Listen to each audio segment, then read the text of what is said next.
day mga angkol. Gusto lang ako i-share ang lugar sa Shimandam mga angkol kay Porting. Usa din siya sa mga tourist spot na pwede ninyong tuon. Tapos medyo 2 years na ata na wala na ako nakabalik dito na Pita. So this time tuon na ako karon kung saan ay nausab kasi una kasi walang tubig. So ngayon baka mayroong tubig, maganda tignan yung dam. So medyo mababa tong biyahe na to mga angkol. So samahan nyo ako sa aking papuntang Shimandam mga angkol. So tara. So this time mga angkol, pupuntahan natin ang Shimin Reservoir Dam dito sa aming malapit sa company mga angkol. So isa din to sa mga tourist spot dito sa Taiwan mga angkol. So sa mga mahilig sa mga nature at sa kalikasan, goods na goods to para sa inyo mga angkol. So tara. Ang ganda ng ano, sarap dito, ang lamig. Ano kaya itong mayroon dito na nakasulat dyan? Hindi natin naintindihan. Parang monument. So grabe, sarap mag-relax dito. Tingnan nyo mga angkol.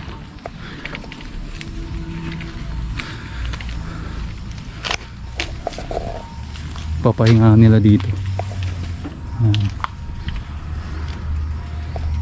Sarap dito mag walking habang minamasdan mo yung bundok. Nakakatakot. So ito yung makikita mo pag naglalakad ka lang dito sa Shimandam. Itong mararanasan nyo dito mga angkol, sobrang lamig dito, puro puno kasi dito. Tapos dami mong pwedeng pag anuhan ba yan, pwede kang umupo dyan, mag-relax, tapos mag-snack or kakain kayo dito. Ang dito sa taas di pwede siyang magluto, pero dun sa may park dito sa baba pwede dun kasi nakapagluto kami dati dun. So pwede kayong bumaba dyan, no? Kung mahilig kayo talaga sa mga nature, pwede kayo dito mga angkol.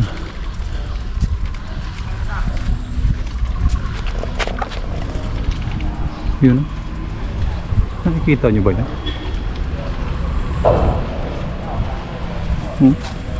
Tarik yan eh, pababa.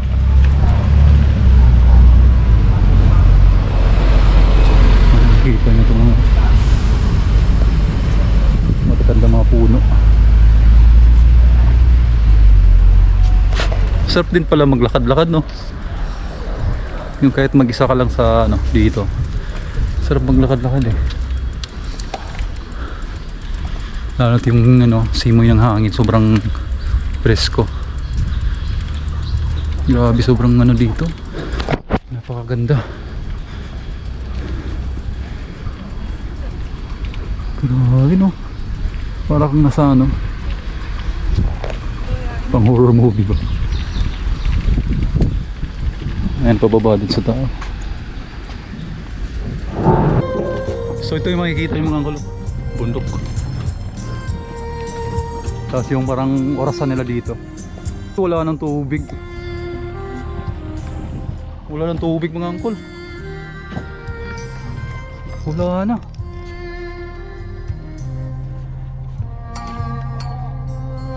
Wala. Ibang iba na yung Shimandam. Nasa gitna na lang tubig. Dati kasi mga angkol ang tubig isang hanggang dito yun, yung mga bato na yan. Ngayon sobrang layo na nasa na. Akala ko madami na yung tubig dito sa sa dam. Wala na palang tubig din. Tingnan mo naman yung kunti na lang nasa gitna na lang siya. Dito yung dati yan. Yung bato na yan, dito tubig marami yan. Ngayon ang layo na. So ito na mga angkol yung mismong dam talaga. So ito yung diyan mag-o-open yung tubig, lalabas dun sa yan. So doon banda mga angkol is pwede itong magluto. Yung part na yan, pwede dyan magluto. Grabe.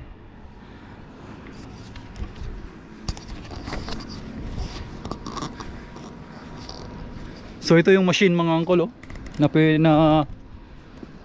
pwedeng magano, yung mag-o-open ba.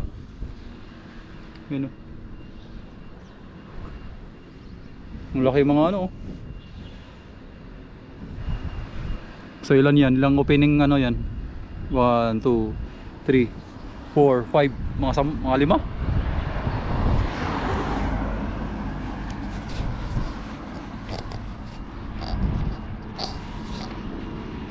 Ang kaso wala lang tubig.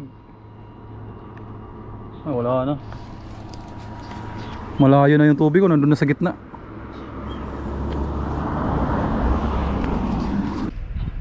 Ito yung bagsakan ng anong tubig ko pa. Dati kasi punong-puno yung dam na yan eh. Ngayon wala na talaga, ubos na yung ano, ubos na yung tubig sa dam dito sa Xiamen Dam. Dati 2017, 2018 punong-puno yan mga angkol. Ngayon wala na. Akala ko 2 years na hindi ako nakabike dito, akala ko puno na yan eh. So wala. So magpapalipad tayo ng drone dito mga angkol.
So yan yung makikita nyo dito sa ano, sa dam.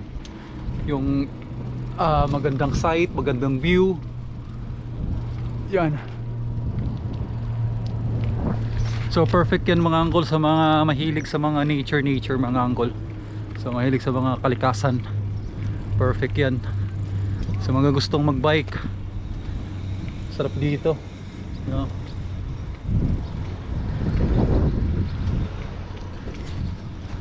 Dito na lang yung vlog ko mga angkol about sa Xiamen Dam mga angkol. So kung umabot kayo dito sa part ng video na to, please follow my Facebook page and pa-subscribe naman sa aking YouTube channel, Uncle Jan mga angkol. So thank you so much and God bless mga angkol. Bye bye.